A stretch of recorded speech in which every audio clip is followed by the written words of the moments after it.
Guys, welcome to my channel. My name is ReadingBear and I hope you are ready for some more stories. And today, we'll take a look at some new entitled people content. If you enjoyed my content, please don't forget to subscribe to my channel and post some bear emojis in the comment. And now, let's dive right into the stories. The first story is titled, "My New Neighbor Thinks She Can Park Anywhere."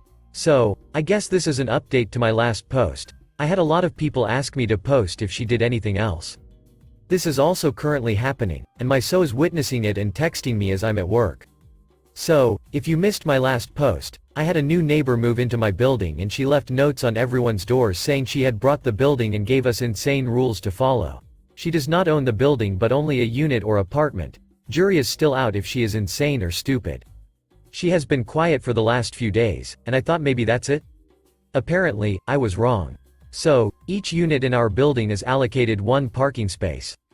Just one. I park in mine and my so parks his car on the street on the other side of the building. Our parking lot had one visitor space. It's a very small parking lot, 6 spots for residents and 1 visitor.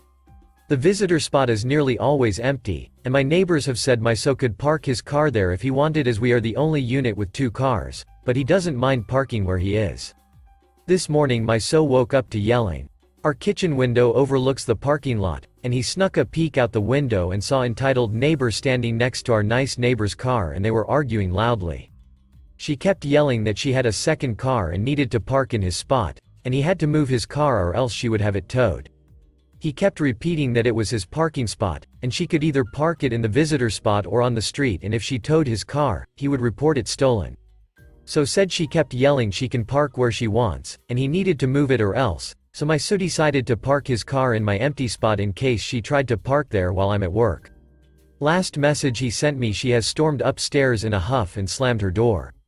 Update. I got home from work, and she has parked her second car in the visitor spot, but she's parked it so badly it's blocking the driveway in. Right now, I'm parked on the street but too tired to deal with her. Update 2. Sorry I didn't update sooner. So, like I said before, her car was basically blocking the driveway and I had to park on the street. Anyway, when I got up for work the next day it was still there, but when I came home it had gone. I asked my so as he was at home and apparently a tow truck came and took it away. I'm still not sure which neighbor called the tow truck, but I have a suspicion it's the one she was arguing with. So said she has been quiet all day, only the odd footsteps. The next story is titled, "Landlord Had the Nerve to Ask Us to Give Him a Break." Just to clarify, this is me and my partner's former landlord. We rented from him for over 2 years. He wasn't the worst landlord I've ever had but far from the best. We weren't perfect tenants but damn near close to it. We moved in and cleaned and upgraded the place. Put in new lighting fixtures, window treatments, a walking path through the yard from the parking area, learned weeds out the yard, and more. We paid rent on time every month except one. When we both had COVID, my partner so bad she was in the hospital and nearly died. When we told H about this he said, "Well, you still have responsibilities and you being late, according to the lease, have a late fee of $150. We were pissed, but we paid it. Well, fast forward to early this week. We moved out on December 31st. According to state law he had 45 days to return all, or a portion of our deposit based on the condition of the house, along with an itemized receipt for any charges. 45 days pass and nothing, complete radio silence from him. We just waited patiently, and once the post office was closed for business at the end of day 45 we sent him a text telling him per quoted state law he is in breach of contract and owes us our deposit. He responds quickly saying oh he just forgot to mail it, it's all ready, he'll send it out tomorrow. We think, well that was easy. Now, yesterday we get something in the mail from him, it's a cashier check for $375. Now mind you, out deposit was $900. Along with the check is a printed email that just says $525 for cleaning. So, we send him another message, this time with screenshots of the law stating he had 45 days to keep any portion and provide receipts, and because he chose not to, he is no longer entitled to any of our deposit. This is where the story gets fun. He calls us, very angry. He goes off for several minutes while on speakerphone being recorded of course, railing about how we were good tenants, and how he thought we were good people. He then moves to playing the victim card, when his rage doesn't move us. He tells us he had COVID and was out of town and that's why he couldn't get it mailed out in time and we should really give him a break since he was sick. Without hesitation my partner says back to him, "Where was our break when we both had COVID, and I was hospitalized for 2 weeks, and you still forced us to pay a late fee?" He started screaming so loudly the phone was breaking up, but the general message was how that was completely different. That was just business. He has a business to run. Blah, blah, blah. After his tantrum was over, we asked him if he'd like to avoid court and just send us the balance. He, obviously refused, and I guess still thinking we're bluffing to sue him for it. Well, that's exactly what we're doing. We have already filed a small claims case against him for the balance of the deposit along with filing and legal fees. We are scheduled to go to court in April. We have our lease, the state laws, his receipt he sent us along with the envelope showing it wasn't mailed until 47 days after our lease ended, along with the audio recording of him ranting at us. If there was ever an open and shut case, it's this one. This little parasite has spent his entire life living off the backs of actual working people. His daddy gives him this and 3 other properties for his 18th birthday. He's never worked a day in his life. He has done this to others I'm sure and assumed we would just roll over and take it like most of his tenants do. Well, not today mother ducker. Not today. The next story is titled, An Unusual Property Inspection Request. NSW Australia. Moved into a new rental in January. First inspection was today while I'm at work. Just got a missed call and an email from after the inspection that the real estate agents need a key to the car I have in the garage to inspect it.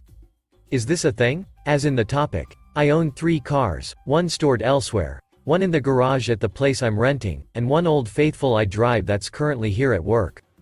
The one in the garage is a registered often used spare that I'm slowly working on to replace my current ugly ass Old Faithful. I received a letter outlining that my inspection was this morning, all fine, but just after the inspection time I had a missed call from the real estate agent leaving no message, then an email noting that I am to leave a key to any vehicles left on the premises so they can be inspected as part of the property inspection.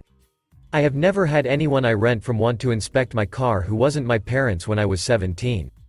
Is this a thing I need to do? Is this even a legal thing for them to ask? Update. It's been a weird week and I'm not entirely sure what happened behind the scenes, but I think I'm mostly okay. After posting here I contacted my previous property manager from where I'd rented for 10 years before just out of curiosity, and we'd spoken pretty openly before. She said it sounded strange, the specific wording asking for access to the car, then asked the name of the inspector. I told her the inspector's name and she shot into high gear and said I needed to contact my current property manager as soon as possible and she would as well, and could I forward her the email. I did so, and my current property manager asked to see the email requesting access to the car too. My current property manager emailed back and told me I didn't have to give access to the car but didn't seem too fussed about the request. An hour later she phoned me after talking to my previous property manager and apologized profusely, suddenly in a really sucking up manner compared to before. Then I got home and found the inspector had also gone through my personal stuff, clothing drawers shuffled around, towels moved, contents of my shed moved about, and I contacted my property manager and she again apologized and said the person is no longer working for them. I spoke to my previous property manager, who clammed up a little but told me it wouldn't be unwise to make a police report. I found nothing actually gone, so I didn't. I don't know if this was a mistake. I might regret it later. The next Monday my current property manager hand-delivered a basket of local produce and goodies after hours in apology. I do not know what the story was with the inspector they used. All I can figure out is that my old property manager knew who she was. My new property manager was unaware, and didn't seem bothered about her until she heard from my old property manager and then immediately went into damage control. I don't feel good about having my place snooped through by a property inspector, but that inspector isn't working for my current agent anymore either, so I think if I was upset about that then that'd be the outcome I'd want. I'm left kind of confused, but with a lot of really nice local cheese. The last story is titled, Landlord/Insane Mill Lost Eviction Case to Me, just served a notice to vacate to my 7 and 18-year-old kids. Texas. Wish I was joking, y'all. To summarize, psycho landlord who happens to also be my mill served me with an eviction notice before Christmas. Went to court, judge dismisses the case with prejudice. Thought this was a great win on my part. My court decree states at the top my name and all occupants, I'm assuming my children, her grandchildren, are protected, but I want to be damn sure before I lay it into her for serving a first grader an eviction notice. I doubt that one will stick, but is my 18-year-old protected? Can you lose an eviction case to one tenant and go after another? Obviously, no rental agreement with the 18-year-old, just me/their dad.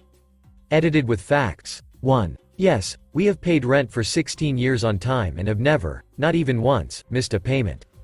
It is important to note that the leasing agreement we have was verbal, so there was no written or signed contract breaking any rules. The judge identified this and agreed she had no grounds to evict me other than she felt like it. Legal, but next note is important. 2. My kid's dad and I split up temporarily and it got to the point of a temporary custody agreement, in which I was specified to stay in the house with the kids until March 10, 2023. I know this is a long time, but that's what our attorneys agreed to. The JOP dismissed the eviction case in his court because the higher district court has jurisdiction. She had 60 days to file with the district court and she chose not to, likely because technically they don't deal with this, so the case was dismissed with prejudice. Exact verbiage in case I am misinterpreting it is therefore ordered, adjudged and decreed by the court that this suit be dismissed with prejudice, and the defendants, my name, go hence without day, and further that court costs be taxed against plaintiff. 3. Sorry for mixing terms up. She served a notice to vacate. A second eviction case has not currently been filed with the JOP. Update. Landlord changed locks, with cats inside, after failed eviction attempt. Backstory. My landlord is my mother-in-law from hell. We have a verbal, month-to-month lease. I have already paid her for the month of May as of the 3rd. She attempted to evict me in December, January, and the judge dismissed the eviction with prejudice. She's been trying every which way to get us out, and we are in the process of moving. However, we have lived here for several years, and it is a large house. We are both working, so we've been packing up a little every evening. We are both still sleeping in the residence. We already have a new lease at another house, but again, we still reside in the residence. Most of our belongings plus our cats are still inside. I have had no communication with her since our court hearing. Important note. She sent a handyman over 3 days ago to change the locks. I immediately called the police and showed them the court document. They told him he couldn't do that, and he left. I confirmed this was documented with the police. Had an outing this evening and returned home to all of the locks changed. There is a padlock on our garage and on the fence gates to the backyard. I considered breaking a window but opted to call the police instead. My animals and medication are inside, as well as my children's backpack and clothes etc. Police arrived. They advised me not to break a window or break a door down as it could be a criminal offense. They took detailed notes and confirmed that this was obviously an illegal lockout but is a civil matter and I need to contact the court. I was hoping the medical, animal details would be enough to force entry, but it wasn't. I don't know if anything has been stolen, if my cats are even inside, etc. All of this being said, at the end of the day, I wasn't evicted. The judge dismissed it, the police confirmed it, and my landlord did it anyways. Obviously going to file a writ of re-entry first thing in the morning, but I want to go full force with the consequences on this one. My questions are: 1. Does this action qualify as being in contempt? Can she be held criminally liable for knowingly disobeying the initial court order? 2. What sort of civil damages should I go after? I know I can sue her for a list of things like rent, court costs etc. I am in Tarrant County if that helps, but is that a viable option? At this point I'm only pursing these damages out of principle, but I would like to make this as difficult as possible for her. Is getting an attorney worth it? Edit. Just wanted to add that today when I went into the local PD to request the call notes to bring to court, the cop told me to just break a window or call a locksmith. Pretty stupid that one cop tells me that's a criminal offense and the other tells me that it's my right to my property. Update 2. Landlord, Evil Mill, illegally changed locks after a failed eviction attempt. She got arrested. Posted like 12 hours ago about my Evil Mill landlord changing the locks to my home. Today went fantastic. I went to the police station, requested a copy of all of the call notes from the past few days, and went to file a writ of re-entry at the JOP. Judge thought it was hilarious that she was attempting to avoid his dismissal of my eviction. Getting the call notes was a great step to prove my case. Constable and I head out to the house to either get a key from her or force entry into the house. Turns out she's there, and she's actively packing my items into the backseat of her car. Clothes, shoes, etc. Told Constable she was going to donate them. He was literally there to serve her a writ of re-entry because of illegal eviction tactics, and she was doing it again. I go inside and notice my iMac, extra monitors, other electronics etc. are not in my office. I go outside raging, insisting she stole it. Constable wasn't happy with my behavior, but I used that computer for work and it really lit a fire in me. He told me to call the local PD, so I did, and when they arrived, she was like, I can't get my trunk open. But I really pushed that they needed to check inside. The cops forced it open and lo and behold, about $6,000 of electronics, all of which belonged to me. Plugged it in and showed my name and my face on it. She got caught red-handed in the middle of a burglary. Y'all, I swear I am not making this up. Imagine how stupid she feels sitting in jail right now knowing she's 100% getting convicted because my neighbors handed over a video of the two of them carrying it out together. If I had waited even 10 to 20 more minutes to go to the courthouse, she might have gotten away with stealing all my stuff. In some beautiful turn of events, she and her creep husband got arrested for felony theft and burglary, and I didn't lose any of my stuff. Clothes and shoes are replaceable, but those electronics would have really hurt us, as I'm a designer and that's my entire income. Now I am getting the hell out of this house. Even as tempting as it is to see if she decides to do anything else and be found in contempt. Thank you all, hope this is the end of the saga. Edit. Also wanted to add that I filed a small claims case against her for the damages I'm entitled to from her illegal eviction. I hope they serve her in jail. Final update. The cats are okay. Yes. Evil witch put both of my cats in a cat carrier and left them in there for 16 hours until we got there. They're fine, but no case for animal cruelty, though I absolutely brought it up. Thanks for listening.